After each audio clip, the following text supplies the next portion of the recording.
ஒரு இளவு வீட்டில் ஒருத்தன் செத்து போயிட்டான் அப்படின்னா செத்தவனை போய் நான் உயிரோடு ஆக்க போகிறேன் அப்படிங்கிறதுல பயன் இல்லை.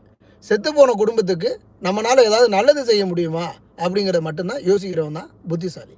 அப்போ ஒரு கட்சி தோற்று போயிடும்னு தெரியும்.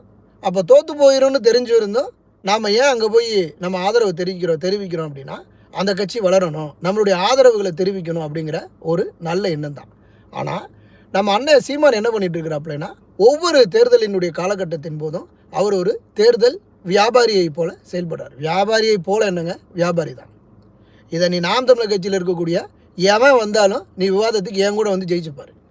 நான் எந்த கட்சியை சார்ந்தவனும் இல்லைங்க. தமிழக வெற்றி கழகத்திற்கு என்னுடைய ஆதரவுகள் நிலைப்பாடு இருக்குது, மாற்று கருத்து இல்லை. நான் எனக்கு ஒன்றும் விஜய் சம்பளம் கொடுத்தோ அல்லது விஜய் நான் நேரடி தொடர்புலோ இல்லை. சீமான் அண்ணன் கூட நான் நேரடி தொடர்பில் இருக்கிறவன். நாம் தமிழர் கட்சியில் இருக்கக்கூடிய எவனுருவானாக இருந்தாலும் நீ விவாதத்துக்கு வா.